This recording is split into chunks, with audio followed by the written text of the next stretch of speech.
Rico Agané apareceu, meu parceiro, uma batalha que todo mundo esperava finalmente chegou, mano. Fora que a gente também conseguiu ver lá o rei Ramposa III todo depressivo, mano, depois de ter simplesmente perdido o seu reino. Mano, o cara abriu mão completo de tudo. Rapaz, esse episódio foi pura emoção. Eu, sinceramente, fiquei no hype master, principalmente com a trilha sonora do episódio, que durante as batalhas o bicho foi pegando, mano. Foi uma maravilha. Fora todos os acontecimentos que a gente tem que explicar. Porque eu gosto de coisa assim, né, mano? Eu gosto de quando tem coisa pra eu falar pra vocês. Então vem que vem, vamos junto aqui entender toda essa historinha, preparar aquela análise de tirar o fôlego. Vamos nessa.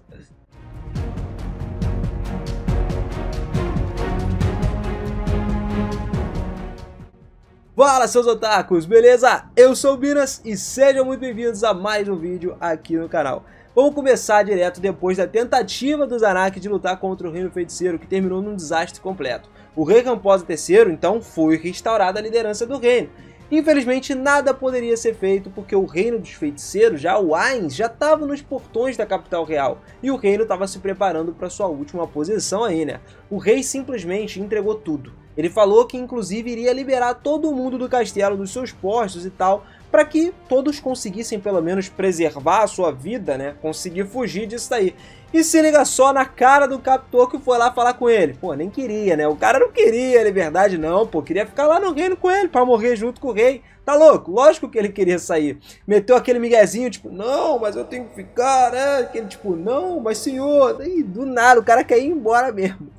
Pelo menos dessa vez aí o próprio rei teve a honra de falar que ficaria ali, porque o reino dele ia ser destroçado e ele queria ser o responsável, né, indiretamente por isso tudo aí.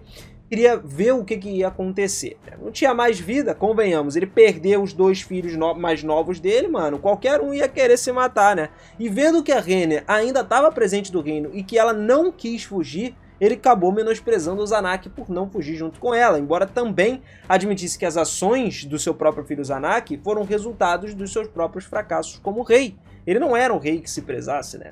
Bom, depois disso aí a gente vai diretamente para Oito Dedos, que já estava em andamento com seu plano de evacuação. Depois do início do plano do Reino Feiticeiro de atacar, né, iniciar a queda do Reino Restize, eles ouviram algumas coisas sobre o massacre em massa, né? A gente teve aí a Nigredo, a Pestônia e o Sebas falando, imediatamente solicitando aquela audiência com o Ainz para poder pedir que ele não matasse todo mundo, e aí o Ainz acabou aceitando, né, poupar alguns humanos disso daí. E esses humanos, durante esse curso de apelo deles aí, foram salvos pela Oito Dedos. O Ainz disse que pelo menos 10% dessa população humana ficaria viva, fazendo com que ele ordenasse a organização criminosa mais poderosa do reino, né? Pô, os caras agiam por trás dos planos do reino, a gente viu isso muito bem nas primeiras temporadas, para eles selecionarem cerca de 1000 dos seus subordinados mais capazes e leais com as suas próprias famílias e se reunissem num local para poder evacuar todo mundo uma vez antes do início do cerco final na capital real.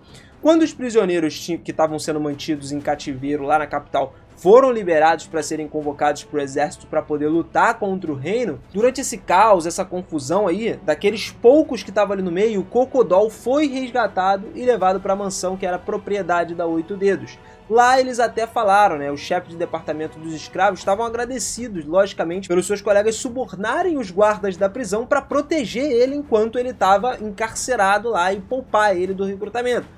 Embora desconfiasse, logicamente, que as ações generosas dele não era algo normal de se acontecer por parte das pessoas, né, da Ilma e dos companheiros. Então, quando ele finalmente encontrou com a Ilma, com o Priam, o Olin e o Noah, as suspeitas foram confirmadas, porque eles estavam com comportamentos completamente diferentes, era maneira diferente de como eles eram no passado. O próprio Cocodol ficou tipo, mano, o que vocês são? Vocês são monstros vestidos com a roupa dos meus amigos? Porque não é possível. Só que não, o grupo disse a eles que tudo tinha acontecido, eles tinham mudado devido ao inferno que eles vivenciaram dentro da Tumba de Nazarick. Tudo que eles passaram lá de tortura nas mãos dos NPCs mais horrendos possíveis. Sem saber então do que eles estavam falando, ele logo recebeu a sua própria resposta da Shallter, que quando ela chegou, ela fez o transporte das pessoas escolhidas para o Reino Restize para um novo lar do Reino Feiticeiro. E depois que a Shallter guiou esses novos cidadãos através do portão, que no caso eles foram para uma base avançada, digamos assim, de Nazarick, que foi construída na floresta, que inicialmente deveria atuar até como uma base alternativa. Só que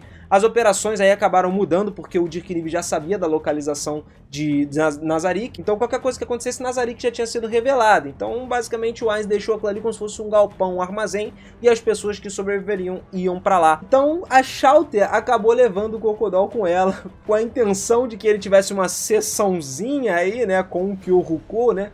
Cara, o Crocodile implorou pelos seus companheiros executivos para poder salvá-lo, só que o grupo se desculpou tristemente. Na verdade, nem se desculpou nem nada, né? Nem falou nada, ele simplesmente viu o cara ser agarrado e ele arrastado para dentro do portal. Eles meio que consideravam isso um batismo, porque todo mundo que fosse se juntar ao Ainz teria que sofrer nas mãos do Kyoruko, porque basicamente era ele quem fazia essa sessão de lealdade, ele fazia as baratas dele, os filhotinhos baratas, comerem os prisioneiros de dentro pra fora e depois regenerava eles. Mano, tudo isso era horrível. Horrível. Até hoje a Yuma, ele falou até de uma dieta da Yuma, não é dieta, né? Porque ela ficou muito tempo sem comer devido a ela ficar sentindo as baratas passarem pela garganta dela. Era um negócio surreal. Mas agora, assim como a Yuma ficando traumatizado, o próprio Crocodile aí vai fazer qualquer coisa que diga pra fazer pra ele evitar de ter que lidar com essas torturas novamente. Então ele já sabe que é tudo ruim. Esse evento aí conseguiu então atrair e satisfazer os simpatizantes humanos de Nazarick. Foi até o suficiente para que eles não tivessem mais oposição ao plano do Ainz de conquistar todo o reino. Esse evento também levou os líderes das Oito Dedos a desenvolver um pouco de senso genuíno de lealdade pro Reino Feiticeiro, devido a ele ter salvado eles mesmos e a família da galera lá, né? Mais pra frente, antes da batalha principal começar, o Azuchi Ainda, com o seu Powered Switch, foi lá no acampamento do Reino Feiticeiro, onde ele tava, né? E enquanto ele tava indo pra lá, a gente viu o Ainz trocando uma ideia com o Albedo aí, conversando justamente sobre o ataque que poderia acontecer. E de fato eles estavam falando sobre o Azuchi Ainda, eles estavam conversando que talvez possivelmente poderia aparecer algum outro jogador ali para lutar contra o Ainz. E ao chegar nesse local, o Azuchi confrontou o primeiro-ministro Albedo e o Rei Bruxo. Depois que eles brevemente fizeram contato visual, né, com os dois, a batalha meio que começou de primeira aí.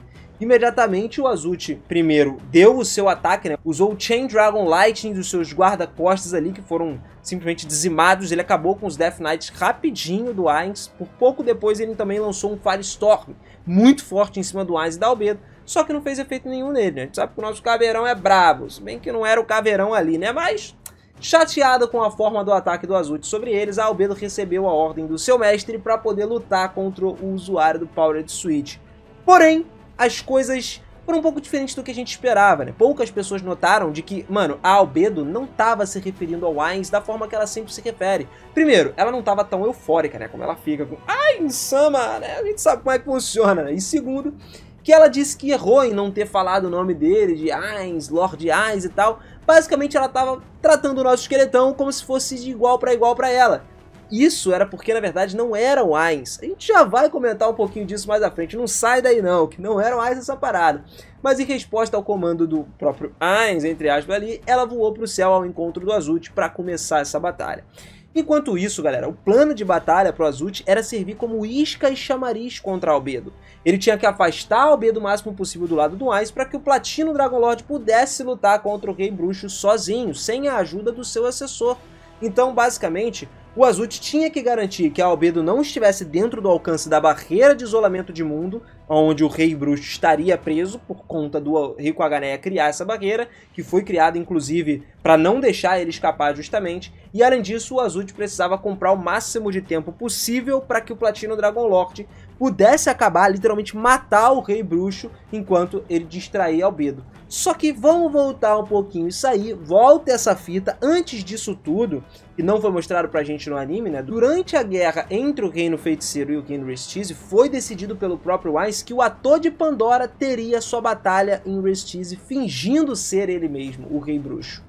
O Ator de Pandora deveria servir como isca, e ele não teria nenhum item mundial equipado para se proteger, a fim de atrair justamente os inimigos fortes, como aquele que apareceu lá, com que ele estava cara a cara agora, por um período curto de tempo.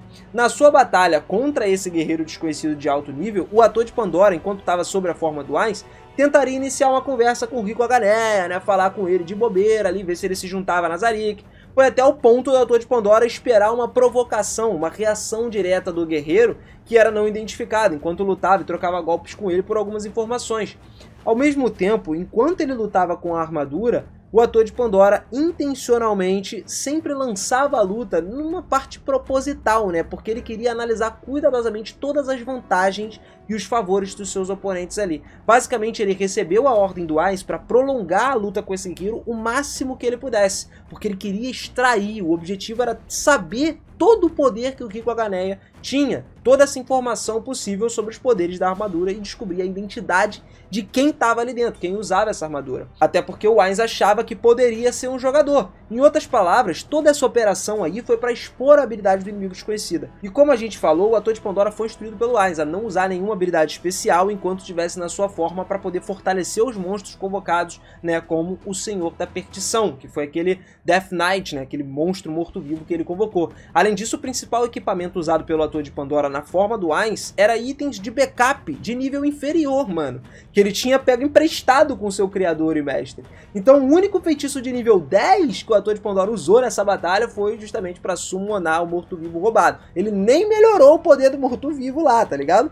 Por outro lado, nenhum dos aprimoramentos metamágicos foi utilizado pelo ator de Pandora para poder amplificar ou fortalecer os seus próprios feitiços de nível durante toda a luta que rolou, né? Quando a Albedo então deixou os dois sozinhos perseguindo o aventureiro Red Drop, o ator de Pandora compartilhou aí, né, como Ainz, compartilhou o mesmo processo de pensamento original e foi o único que ficou ali no acampamento. Então o Rico usou o teleporte mundial para tentar chegar perto da localização do Ainz. Sentindo que tinha um outro inimigo se aproximando, ele rapidamente, via teleporte, né, usou aquela bomba que ele tinha, uma mina, e via teleporte foi para longe. Atrasar um pouco do teleporte do Rico. Ele usou então esse tempo aí para conseguir buffar as suas próprias habilidades com alguns feitiços, mas é aquilo que a gente falou, o ator de Pandora usou feitiços fracos até que seu inimigo chegasse então cara a cara. No entanto, esse misterioso guerreiro tinha 4 armas flutuantes, uma katana, uma lança, um martelo e uma espada que era muito grande, e ele saiu ileso da destruição. O Ainz tentou convencer o guerreiro a obter informações por isso, se juntar nas Ariake e tal, só que ele falhou em avaliar a reação do seu oponente através de uma troca de palavras ali.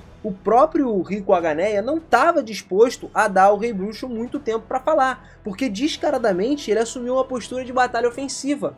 O Ainz tentou escapar da cúpula da barreira de isolamento, né, que a gente está falando, tentando lançar o seu feitiço de teleporte, só que não adiantou, ele falhou com isso.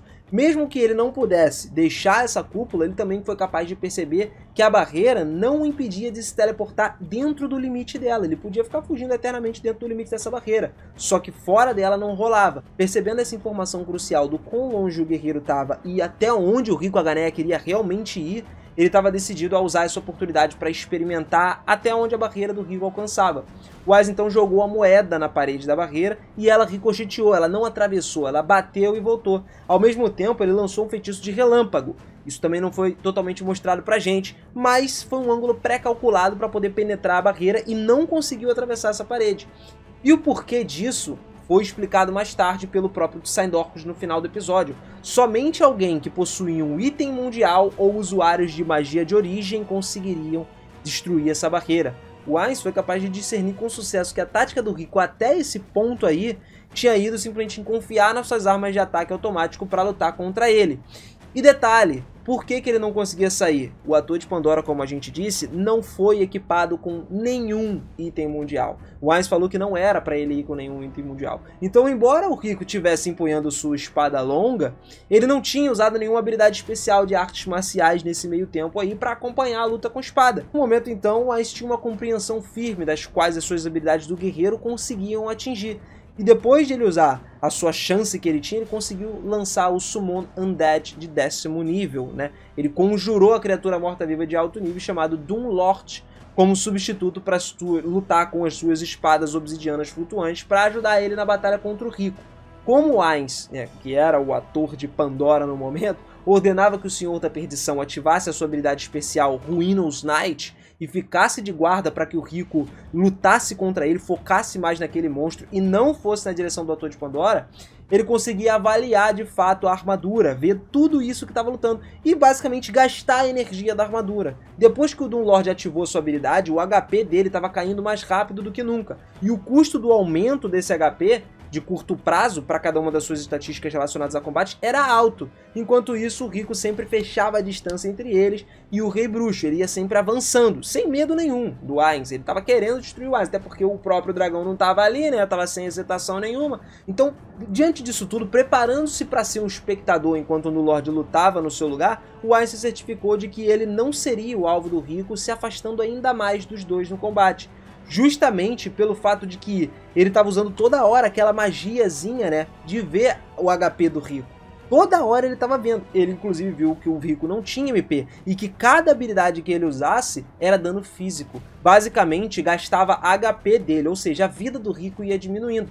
E isso permitia que ele usasse magia. Como o Grasp Heart também não tinha funcionado no Rico, ele percebeu outra coisa. Na verdade, dentro daquela armadura não tinha ninguém. Ela estava vazia, não tinha um coração. Na verdade, ela estava sendo controlada remotamente por alguém que era poderoso pra caramba de fora. E até mesmo o Ainz estimou que essa armadura estivesse próxima ao nível 90. A gente vai comentar isso mais à frente também. Quando o Ainz então terminou de contemplar das quais mecânicas por trás da armadura, né, do seu oponente estavam sendo utilizadas, ele perguntou ao Rico se essa luta entre os dois deveria ser boa o suficiente para um ponto de parada. Eles não queriam mais continuar, porque as informações já tinham sido extraídas. No entanto, antes que ele tivesse a chance de completar a frase, o Rico silenciosamente cortou em direção a ele, enquanto deslizava pelo chão, sem intenção de responder nada. Ele queria só matar o Ainz. E apesar de estar no meio dos ataques do Rico, o Ainz começou a ficar em pânico. Simplesmente ele mandou o guerreiro parar e tal, se agachou lá, fazendo ponto inclusive de jogar o cajado dele pra trás e se ajoelhar diante do Rico. Isso aí na cabeça de muita gente deve ter ficado tipo, cara, não, pera, para, como o Ainz vai simplesmente se ajoelhar na frente de um cara desse? Perdeu! Principalmente pra galera que só vê o anime, mano, deve ter ficado assim, mas não, na verdade não foi isso. Pra grande confusão que rolou lá, até o Rico interrompeu o ataque no meio e ficou tipo, tá, mano, o que tu tá fazendo aí ajoelhado, tá ligado? Porque o Ainz, na verdade, era imune a ataques críticos. Ele não tava com muito medo de abaixar a cabeça em defesa pra ele, porque não ia sofrer dano.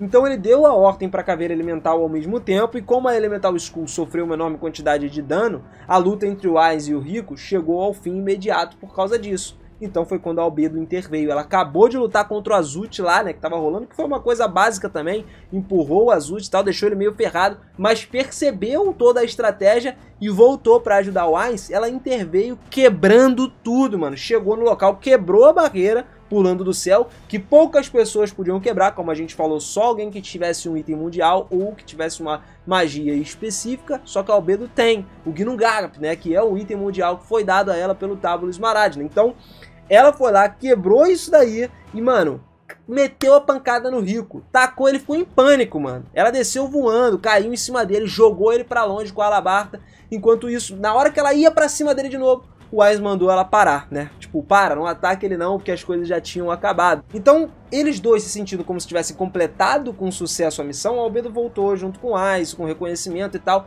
E o próprio Ainz falou pro Rico que a porta de Nazarick estaria aberta, sempre pra ele. Isso é o que realmente o Ainz diria, né? Mesmo que ali a gente saiba que não era o Ainz. Você estaria sempre aberta pra ele, quando ele quisesse lá, ele estaria de boa, seria recebido na melhor opção possível, até porque o Ainz queria juntar o máximo de pessoas fortes possíveis, porque, cara, ele poderia ser um player ainda assim, entendeu? Ninguém sabe o que seria ou não. O Ainz não tem noção do que ele é até o momento. Então, com todo esse trabalho duro e cumprindo o seu plano, a Albedo ainda assim acreditava que ainda podia haver algumas pessoas ali pesquisando sobre eles, né, dando uma espionada, e sugere então que eles voltem para Nazarick para não ter mais nenhum problema, né? Isso antes de rolar aquela discussão sobre toda a investigação que eles tinham que fazer.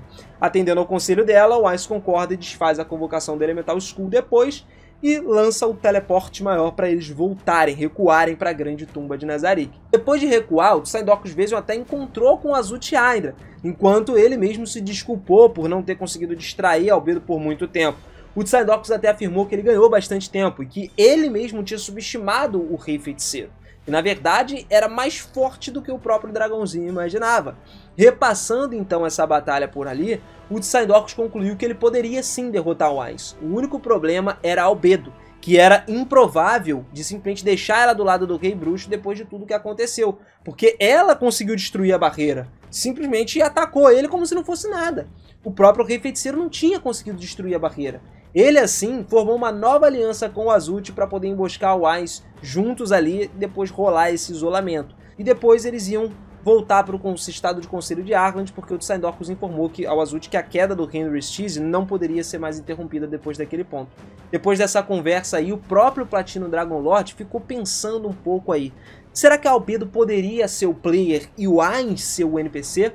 Porque ele acreditava que a Albedo tinha se colocado numa posição secundária como player para poder proteger sua própria vida. Só que, galera, na verdade, o Ainz se colocou numa posição terciária, digamos assim. Porque quem tava lá não era ele, na verdade nem a Albedo é player e nem o Ainz que tava na batalha é o player. O Ainz tava assistindo a luta lá no castelo por fora, a gente viu isso no final. E pra quem tá boiando aí de como que o dragão conhece tanto sobre tudo isso, é muito simples, cara. Tem um momento, por exemplo, que ele chega e diz pro Ainz que a magia dele foi um dos responsáveis por trazer o Ainz nesse mundo. Isso porque, no passado, o pai do PDL foi quem usou a magia selvagem em prol de trazer os itens mundiais, itens mais poderosos de outro mundo, né, para poder ser um ser poderoso. Que deu ruim e acabou vindo os jogadores juntos. Então o PDL conhece os outros jogadores no passado. Até porque rolou uma guerra gigantesca contra outros jogadores versus os dragões, né? A gente tá falando dos 8 reis da ganância. E além disso, o Platino Dragon Lord também é um dos 3 heróis. E os 3 heróis que lutou contra as divindades do mal tinham 2 players ali no meio.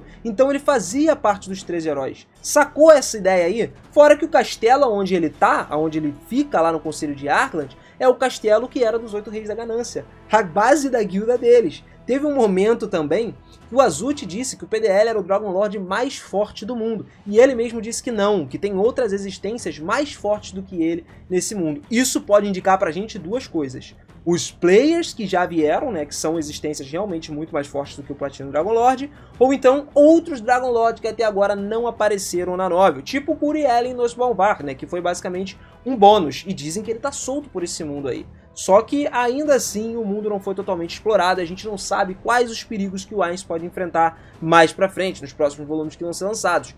Enfim, os dois aliados então começaram a retornar para o estado de Conselho de Arland e o Tsindorcus lançou um feitiço para poder levar eles de volta para sua nação. Assim que o feitiço foi ativado, o Dragon Lord ponderou um pouquinho sobre a utilidade do Azuth no futuro, possivelmente pensando em até matar ele e roubar o seu Powered Switch para dar para uma outra pessoa que seja mais obediente. Só que, mano, isso ia gerar muita confusão, como que o Azuth morreu, ia começar a sair capa de jornal, entendeu? Fora a passagem que tem negócio de ressurreição, isso não ia dar muito bom. Ia acabar levantando algumas suspeitas pro lado dele, né? Mano, ele não ia querer saber sobre o jogo sujo. Além disso, o Platino Dragon Lord também não quis causar o mesmo erro do passado, porque basicamente foi ele quem viu os heróis aí morrer, os 2 players dos 3 heróis. Então ele decidiu deixar isso nas mãos do destino no futuro.